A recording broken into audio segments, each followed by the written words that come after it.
7 months ago. I had it all figured out, or so I thought. A cozy 2-bedroom in suburban Seattle, the kind of place where the neighbours wave over their morning coffee and the weekend farmers market down the street feels like a little escape from the grind. I was 35, freelancing as a graphic designer from my home office. Whipping up logos for small coffee shops and social media graphics for eco-friendly startups. It wasn't glamorous, but it paid the bills, covered the student loans that still nagged at me from design school, and left room for those lazy Sunday hikes in the Cascade Mountains with my husband, Ryan. God, he was the one who made it all feel real. We met 8 years ago at a networking happy hour in downtown Seattle, one of those stuffy events where everyone's clutching a craft beer and pretending to care about each other's LinkedIn profiles. He was 30 back then, sharp in a button-down that didn't scream trying too hard, with this easy laugh that cut through the small talk like a warm breeze. He asked about my latest project, actually listened when I rambled about colour theory, and by the end of the night he was walking me to my car in the drizzle, umbrella over both of us. "You make pixels dance," he said, and I melted a little right there on the sidewalk. We built something solid from that spark. Married after 2 years in a backyard ceremony with string lights and craft brews. The kind of wedding that felt like us. Intimate, a little quirky. Our apartment wasn't fancy. The walls were thin enough to hear the couple next door binge-watching true crime pods on Friday nights, and the kitchen counters were perpetually dusted with my sketch pads and his financial spreadsheets. But we'd painted the living room together one rainy afternoon, laughing over paint splatters on the drop cloths, and hung those framed prints from our honeymoon in Portland, the ones of misty forests that still make me smile on quiet mornings. And then there was Brooke, my best friend since our broke college days at the University of Washington, where we'd split cheap ramen packs and dream about escaping the Pacific Northwest for bigger adventures. She was 34 now, a marketing whiz at a tech firm, always the one with the killer playlist for our Thursday night wine sessions on my couch. We'd uncork a bottle of Pinot, nothing fancy, just whatever was on sale at the co-op, and spill everything. Her latest disastrous date, my frustrations with a picky client, the little drifts I sensed in my marriage that I'd brush off with a laugh.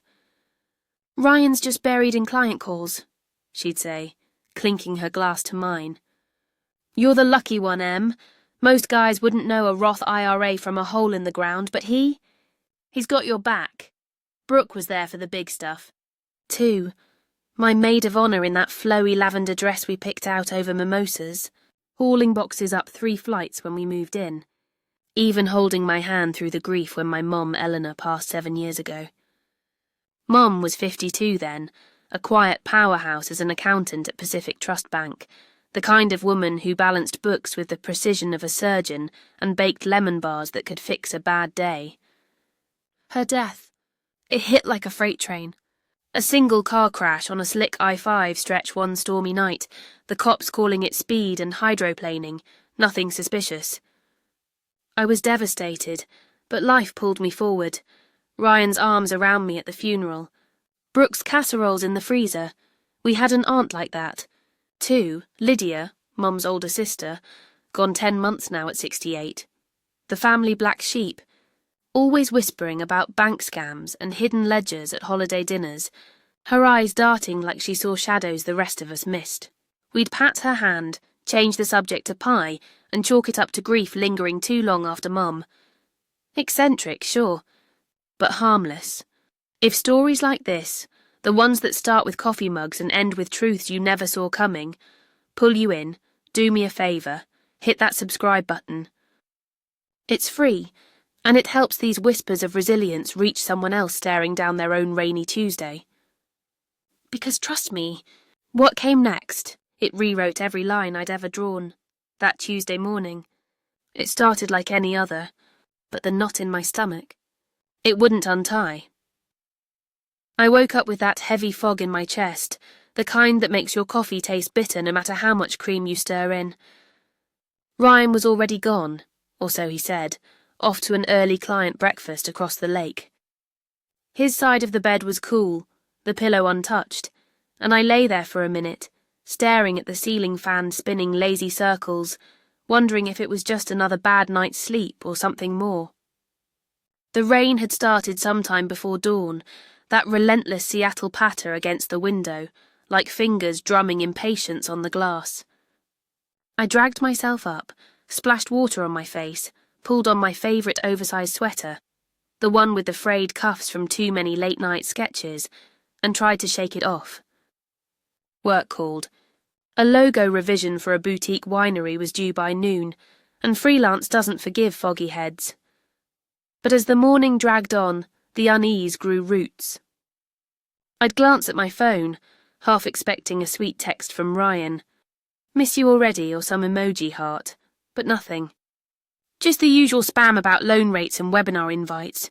Around 10 a.m, I stepped out for a walk to clear my head, the misty air clinging to my skin like a second layer of doubt. That's when I noticed his car still in the driveway, the sleek black SUV he'd splurged on last year, supposedly for those long hauls to client sites in Tacoma. Odd, but not impossible. Maybe traffic was a beast, or he forgot his laptop. I shrugged it off, headed back inside, and dove into my screen, pixels blurring under my cursor. By midday, the knot had twisted tighter. Ryan finally texted, short, clipped, running late. Dinner out tonight? Love you, love you. Those words used to land like sunlight, but lately, they felt scripted, like lines from a play he'd rehearsed one too many times. And Brooke. She'd cancelled our Thursday wine night last week, something about a big pitch at work, but her voice on the voicemail had that edge, the one that says more than it spells out. Rain check? Ryan said you two had plans anyway, don't want to third wheel, Ryan said. When had that become a thing? We'd always been the unbreakable trio, the three of us trading stories over Merlot like old war buddies. But over the past year, little cracks had spider-webbed in, Ryan snapping about my endless girl talk with her, Brooke's questions about our finances getting a touch too pointed. You sure that joint account's pulling its weight? Banks love to nickel and dime these days.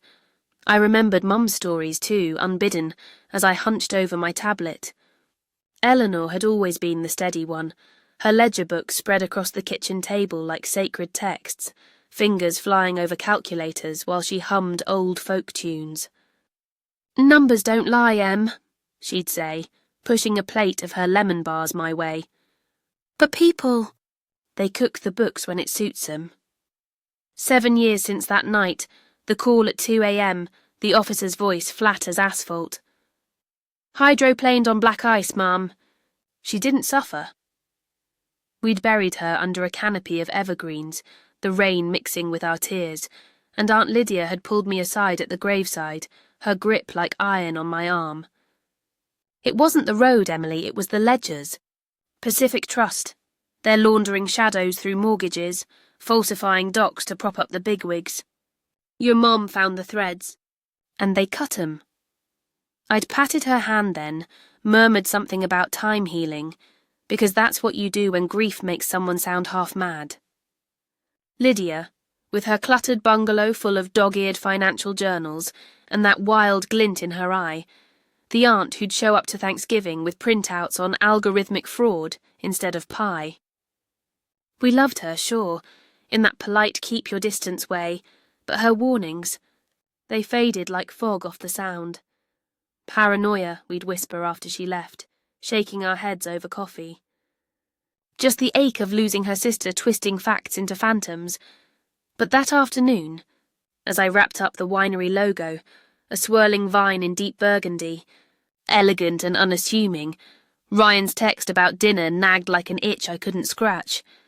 Sure, I replied, adding a heart emoji for good measure because old habits die hard. Little did I know. Those stresses he brushed off.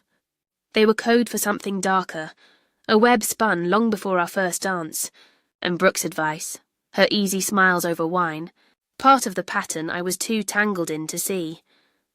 By 2 p.m, the nausea hit full force, not the stomach flu kind, but deeper, like my body knew before my brain caught up. I emailed the client the files, grabbed my keys and headed home early. The drive was a blur of wipers slapping rhythm and radio static I couldn't stomach.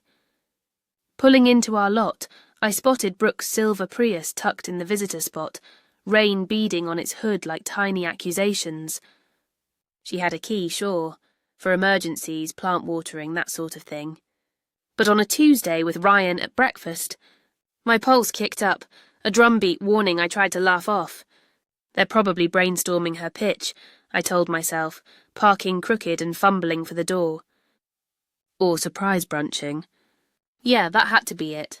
Up the stairs, 3 flights because the elevator's been out since July, my sneakers squeaking on the worn linoleum. The hallway smelled like Mrs. Patel's curry from next door, comforting in its familiarity, but it did nothing for the ice in my veins. I turned the key soft, like some instinct whispered, "Don't announce yourself," and stepped into the hush of our living room. Not empty hush, but the occupied kind, thick with presence. My sketch pad lay open on the coffee table, untouched, and that's when I heard it. Laughter. Low, intimate, filtering through the bedroom door like smoke from a hidden fire. Brooke's laugh. Not her big, belly-shaking one from our college all-nighters, but softer, breathy, the kind reserved for someone who makes your guard drop.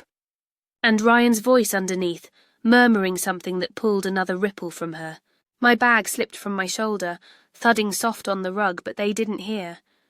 Or maybe they did, and it didn't matter anymore. I crossed the room on legs that felt borrowed, each step echoing in my ears like a countdown. Why knock? It was my home, my life. The knob turned cool under my palm and I pushed, into the wreckage of everything I thought was mine. There they were. Ryan and Brooke, tangled in the grey sheets we'd picked out together on a whim during a Black Friday sale. The ones with the subtle thread count brag that now felt like a cruel joke. The room smelled of her jasmine lotion and his aftershave, that woodsy scent I'd bought him for our anniversary, mixing into something sour in my throat. They froze for a split second, eyes locking on me in the doorway, but it wasn't shock that hit me first. It was the ease in their faces, the way they didn't scramble or stammer. This wasn't a slip-up, a heat-of-the-moment lapse. This was routine, familiar. Like coming home to find your foundation cracked and no one bothering to patch it. Brooke sat up first, clutching the sheet to her chest with this half-hearted modesty that almost made me laugh if my chest wasn't caving in. Oh God, she breathed, but her eyes, they flickered with annoyance, like I'd crashed their private party uninvited. Ryan swung his legs off the bed, grabbing his jeans from the floor with the casual efficiency of someone who'd done this dance before. He didn't cover up, didn't beg. Just stood there, zipping up, his voice dropping into that calm, reasonable tone he used for client negotiations. "Emily, let's not do this here. This isn't what it looks like. We've been talking a lot, talking." The word landed like a slap, absurd and echoing. I gripped the doorframe, knuckles white, my voice coming out steadier than I felt. Because what else do you do when the world tilts? "How long, Ryan? And don't gaslight me with talking." I heard the laughs. I saw the looks. He sighed, running a hand through his hair, that gesture I'd always read as endearing frustration. Now it was deflection, long enough to know it's real. We've been drifting for months. You felt it too. The fights over money, the silences, Brooke. She gets it, this? It's not about hurting you. It's about being honest, honest. Brooke nodded from the bed, her hair tousled in that effortless way mine never was, wrapping the sheet tighter like she was the victim in some bad rom-com. "We didn't want you finding out like this, Em, but honestly, it's been building. You two..." The sparks dimmed. "I care about you. That's why I stuck around, trying to nudge you closer. But sometimes love finds its way." Her words dripped with that faux sympathy, the kind she'd perfected over years of wine-fueled pep talks. But now I saw the cracks, the way her gaze slid to Ryan for cue, the subtle shift in her posture toward him. Nudge? She'd been the wedge all along. I didn't scream. Didn't lunge or shatter the vase on the dresser, the one Mom had given us, etched with wildflowers. That would have given them the scene they could rewrite as hysteria. Instead, I backed out, slow as pulling thorns from skin, murmuring, "Get your things, Brooke." "And Ryan, we're done pretending." Down the hall, into the living room that suddenly felt staged, our photos on the mantel mocking me with frozen smiles. I yanked a duffel from the closet, stuffing in clothes, my laptop, chargers, the bare-bones survival kit for when your life's a house of cards in a gale. Ryan followed, shirtless and insistent, his voice trailing like smoke. "Come on, let's talk like adults. Therapy space, we can fix this, as if I were the broken piece." I zipped the bag, slung it over my shoulder, and walked out without a backward glance, the door clicking shut behind me like a full stop. The rain had picked up, soaking through my sweater as I slid into the car, engine humming to life under my trembling hands. 3 miles to my cousin Sarah's place in Ballard. Her couch, her pitying hugs, a temporary raft in the flood. I called her from a coffee shop lot, tears blurring the dashboard lights, voice cracking on the line. "Can I crash? Just tonight?" She said yes, of course, but even then I heard the unspoken, "How long?" That night blurred into days of borrowed space and borrowed normalcy. Sarah was a saint, her guest room with the lumpy futon and the cat that curled against my feet like it sensed the chill. But by day 3, Ryan's texts shifted from apologies to logistics. "We need to discuss the apartment. Joint accounts." I showed up for work, or what was left of it, logging into freelance portals from Sarah's kitchen table, but the winery client ghosted after 1 revision round. "Budget cuts," the email read, curt and corporate. "Thanks for your time." My stomach dropped. That gig was half my monthly pull. Turns out Ryan had advised them once, back when his firm handled small biz audits. Coincidence? In that moment, with the cursor blinking empty on my screen, it felt like the rug yanked clean out. 2 weeks later, the divorce papers hit like aftershocks. Ryan's lawyer, some shark from his network, all pressed suits and predatory smiles, painted me as the unstable one. Erratic after job loss, emotional volatility. The judge, a grey-haired guy with a golf tan and eyes that glazed over testimony, rubber-stamped it all. I walked away with my clothes, a pittance from the savings we'd scraped together, and the bitter taste of how fragile ours really was. Friends. They trickled to radio silence. "So sorry, Em, but life's crazy right now." Even Brooke sent a single text. "This hurts us all. Call when you're ready." As if we'd ever been equals in her equation. In 2 weeks, I'd gone from sketching dreams to scraping by on gig scraps, couch surfing like a ghost in my own city. But that was just the appetizer. The real unravelling, the kind that strips you to bone and whispers survive, waited in a dingy motel off I-5, where rock bottom isn't a metaphor. It's the weekly rate you pay with shaking hands. I'd scraped together $180 from a last-minute flyer design for a local bakery, the kind of rush job that pays in Venmo drips, not steady streams, and checked into the Evergreen Inn just outside Tacoma, room 7. It became my address 3 days after the last friend stopped answering calls, the kind of place where the neon vacancy sign buzzes like a headache you can't shake, and the parking lot gravel crunches under tires that have seen better days. The woman at the desk, Rita, her tag read, with lines etched around eyes that had tallied too many check-ins like mine, didn't blink when I slid the cash across the scarred Formica. "Weekly rate's $210, includes the basics. No refunds.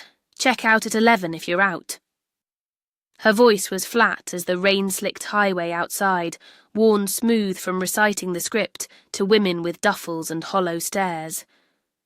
I nodded, thanked her like it was a favour, and hauled my bag across the lot to a door flaking blue paint, the number 7 crooked on a brass plate that had given up pretending to shine. The key stuck twice before the lock gave, and inside, well, it hit like a sigh you didn't know you were holding. The air hung thick with stale coffee grounds and faint mildew, the kind that seeps into your clothes and lingers like regret. Carpet the colour of weak tea, patterned to hide God knows what from decades of transience. The bed sagged in the middle, sheets starched stiff from some industrial wash that promised clean, but delivered crisp discomfort. A nightstand held a lamp with a shade yellowed like old teeth, and the TV, a boxy relic from the 90s, perched on a dresser with drawers that stuck like they were glued shut. The bathroom? A shoebox affair, shower head dribbling brown at first blush, mirror fogged before you even turned the faucet. This was home now. At 35, with a resume full of freelance wins and a heart full of what-ifs, reduced to a weekly rate and a vending machine that spat out candy bars like consolation prizes. I dropped my duffel by the bed, sat on the edge. It groaned under me like an old friend too tired to argue, and let the quiet settle. Outside, I-5 hummed with semis barreling south, their headlights slicing the dusk like accusations. How did I get here? The question looped, soft and insistent, as I unpacked. A few tees, jeans, my laptop with its cracked charger cord. The rest? Locked in storage I couldn't afford much longer, or divvied up in Ryan's fair settlement. Days blurred into a routine carved from survival scraps. Mornings, I'd brew the complimentary coffee in the room's mini-pot. It came out burnt and thin, tasting like the bottom of someone else's pot, and hunker at the wobbly desk by the window, blinds cracked to let in grey light. Job apps flew out like paper airplanes into the void. Graphic designer roles at agencies downtown, remote gigs for non-profits, even entry-level layout stuff that paid peanuts. I'd tweak my resume for the umpteenth time. Creative problem solver with 10+ years in branding, attach a portfolio PDF polished to a shine, and hit send. Crickets. Not even the courtesy rejection emails anymore. Just the digital black hole where dreams go to ghost. Afternoons meant hustling for whatever freelance trickled in, a quick social post for a yoga studio in Puyallup, $50 if they liked it. An email banner for a realtor scraping by in the suburbs, another $75 after 2 revisions. It added up to ramen money, barely covering Rita's weekly nod, and the gas to drive to the co-op for off-brand noodles and peanut butter that stuck to the roof of your mouth. Dinners were microwave magic under the flickering fluorescent. Add hot water, stir, wait for the beep that sounded like defeat. I'd eat cross-legged on the bed, laptop balanced on my knees, scrolling true crime docs or design forums just for the noise, anything to drown the thoughts circling like vultures. What if Mum were here? Would she see this coming? The isolation? That was the quiet killer. Sarah texted once a week, "You okay?" Doors open.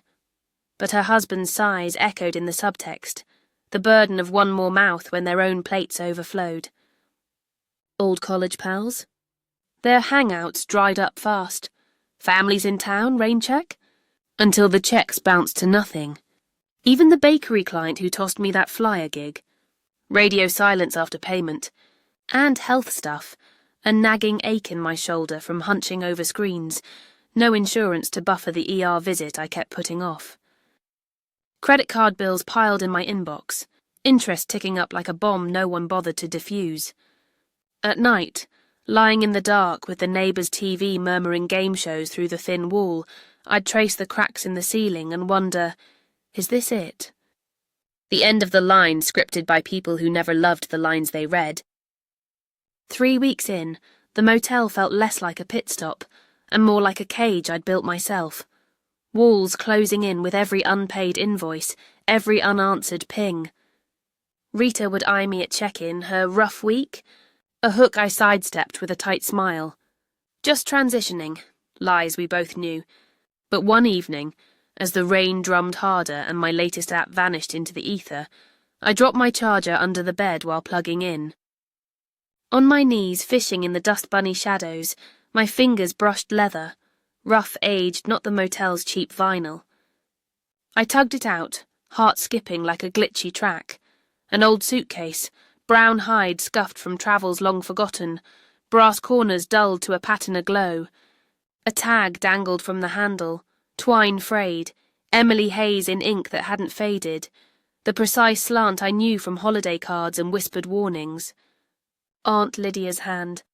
The woman we'd buried under Oregon pines 10 months back, her service sparse because who shows for the crazy aunt? But here it was, under my bed in a nowhere motel, like she'd mapped my fall and left a breadcrumb trail. My hands shook as I flipped it over, spotting the taped envelope on the bottom, a small brass key inside, cool against my palm. The latches gave with a soft snick, and inside, stacks of cash, bundled crisp in rubber bands, 50s and hundreds, $70,000 by my frantic count, smelling faintly of cedar chests and old vaults.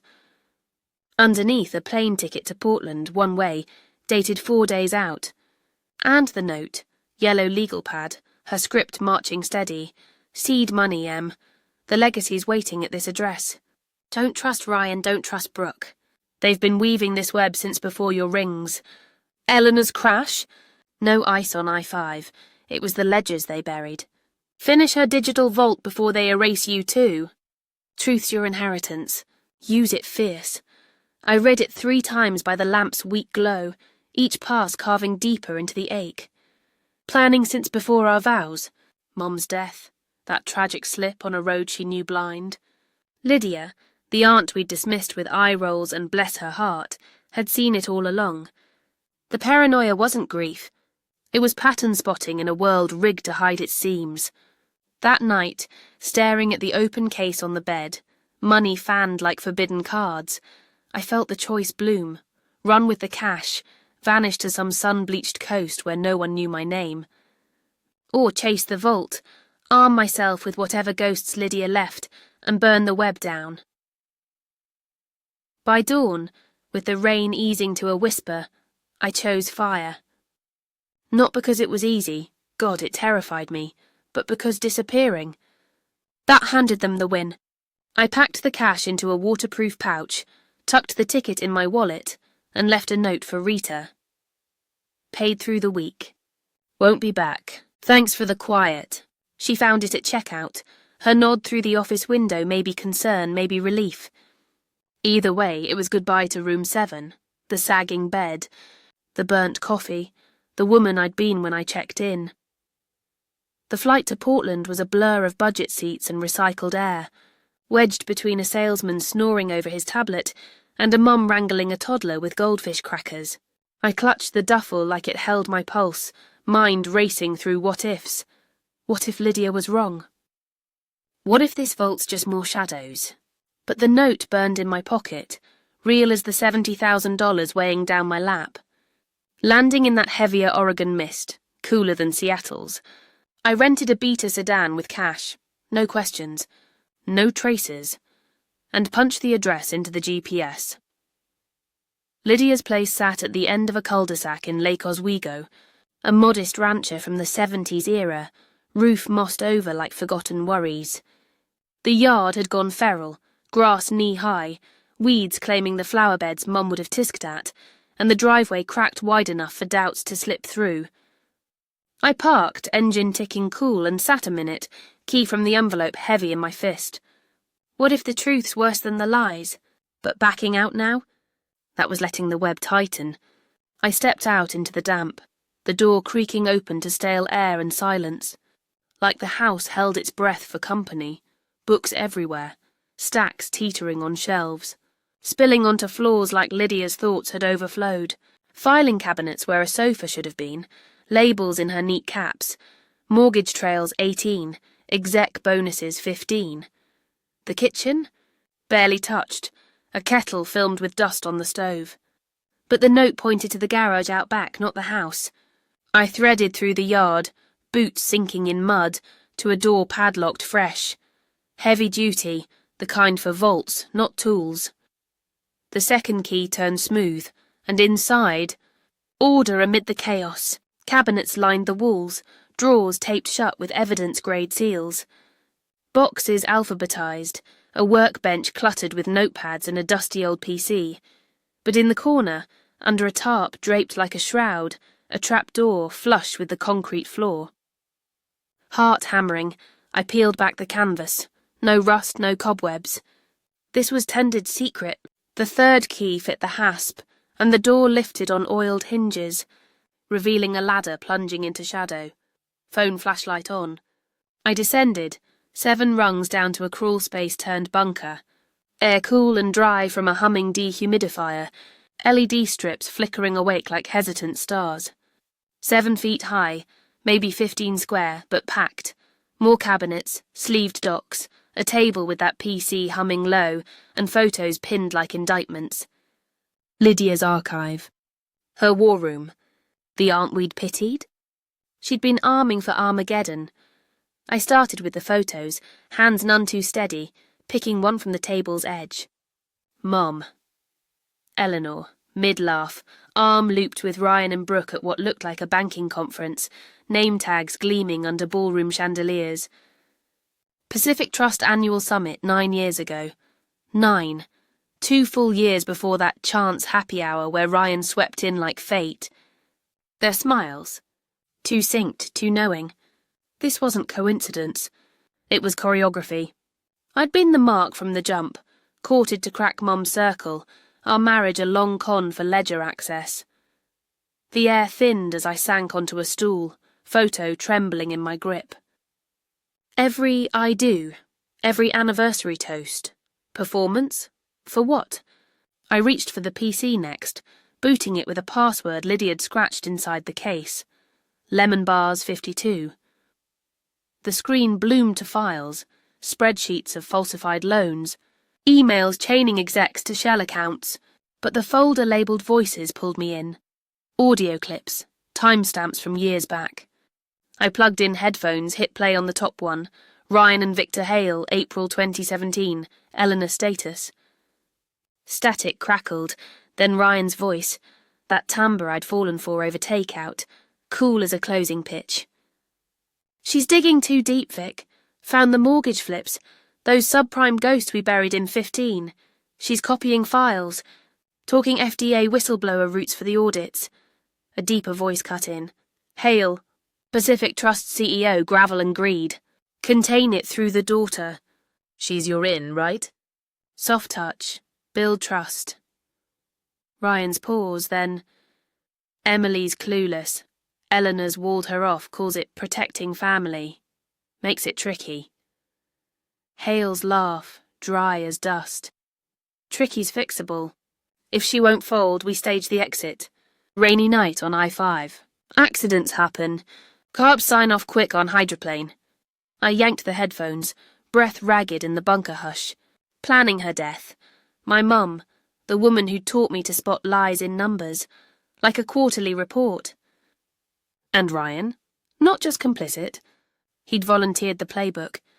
When charm failed, crashed the car, blame the weather. The recording rolled on. Logistics cold as code. Tampered brakes. A donation to the right investigator.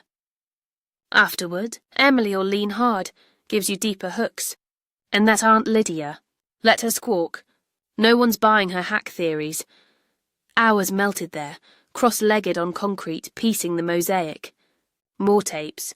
Brooke with Hale's deputy, her marketer spin on surveillance duty post-crash. Emily's isolated now.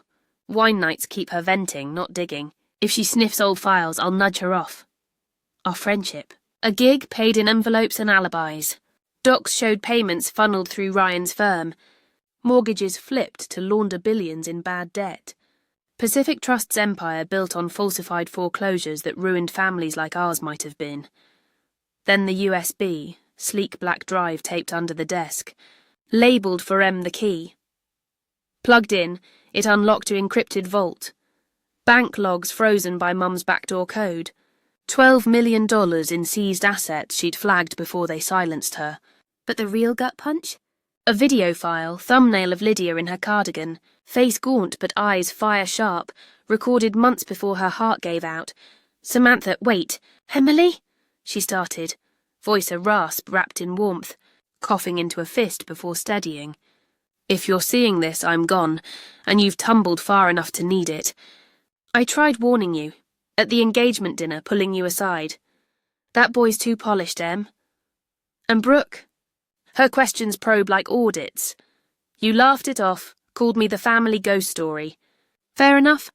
I'd spent years as the crank at the table, pamphlets on fraud instead of small talk. But your mom, she was my anchor. When she uncovered Pacific's rot, those cooked books propping zombie loans, she came to me.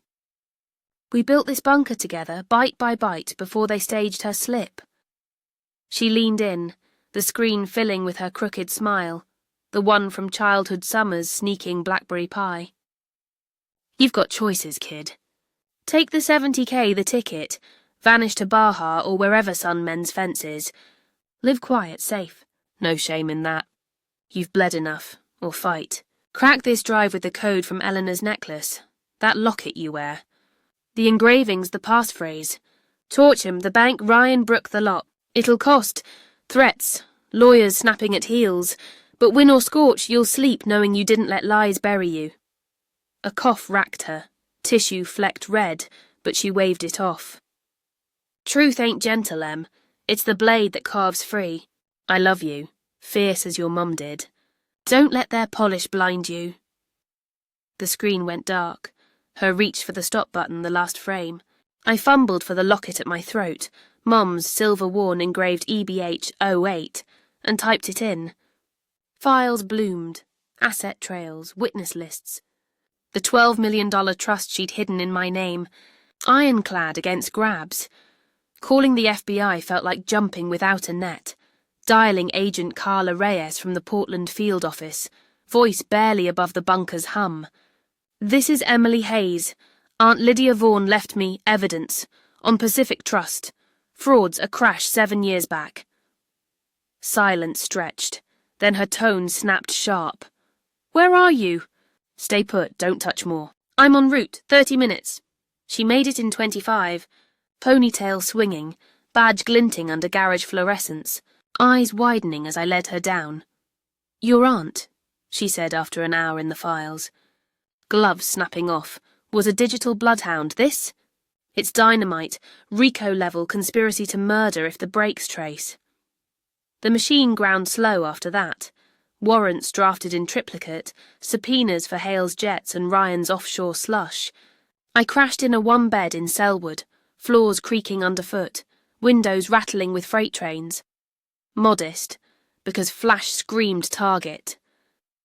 Trust money covered rent, kale smoothies from the corner market, a lawyer who didn't flinch at corporate espionage via marriage. Months in, the raids broke like thunder. Dawn sweeps on Pacific Trust's glass tower, agents hauling servers in windbreakers while suits milled shocked in the lot. Hale snared at his waterfront McMansion, cuffs clicking past his infinity pool. News helicopters buzzed overhead, feeds I watched from my kitchenette, coffee going cold. Carla called mid-chaos. Ryan's down, pinched at his new consultancy gig. Brooke, too, spilling lattes in a Capitol Hill cafe. Footage rolled. Ryan stone-faced into the van, eyes flicking camera ward like he still owned the narrative. Brooke dabbing tears, her plea already lawyered up as coerced youth. The judge from our divorce. Resigned with a presser about family priorities. Code for the brown bag payoffs Lydia'd logged. My case reopened in a week. Ruling vacated. Assets thawed. The apartment, the savings, even that damn SUV. A letter arrived on Creamstock. 3 judges' signatures. The court regrets the miscarriage. Profound harm from compromised proceedings. Words neat as apologies get, but they didn't stitch the scars. Still, it was air. Official exhale after months choked on injustice. Trials unspooled over a year, bureaucracy's glacier grind.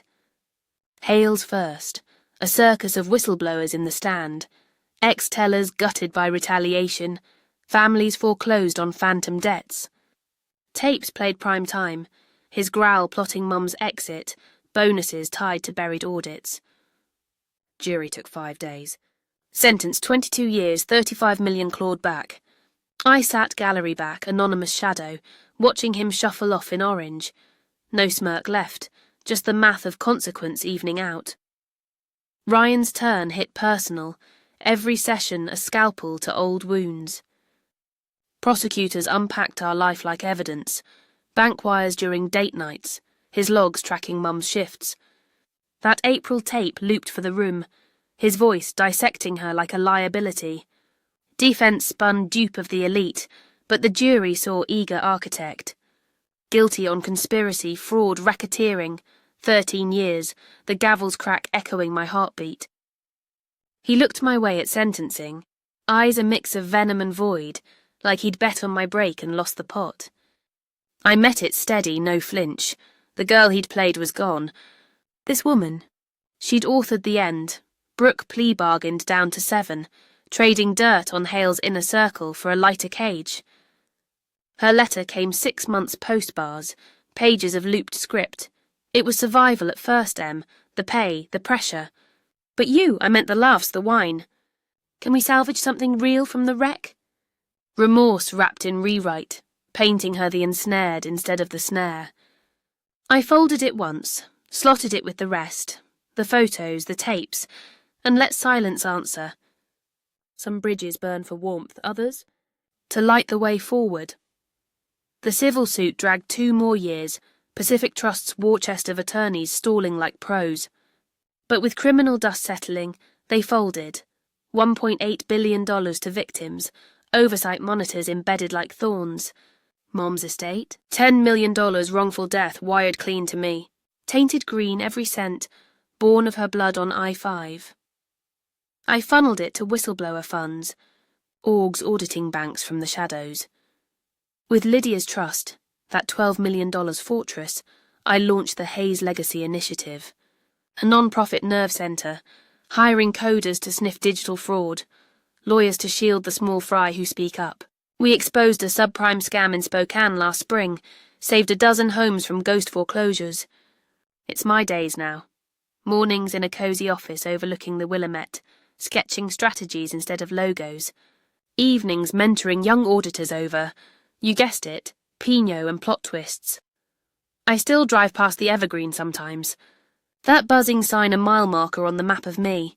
Room 7 taught me the bite of bottom, the way betrayal hollows you out, leaves you sifting dust for sparks. But Lydia knew, rock bottom's no grave. It's the forge, where illusions melt and what's true tempers strong. Mum's locket hangs still, EBH 08 a quiet code. Eleanor's the blade, Brooke's the burn, Hayes the hand that wields. Truth isn't handed gentle.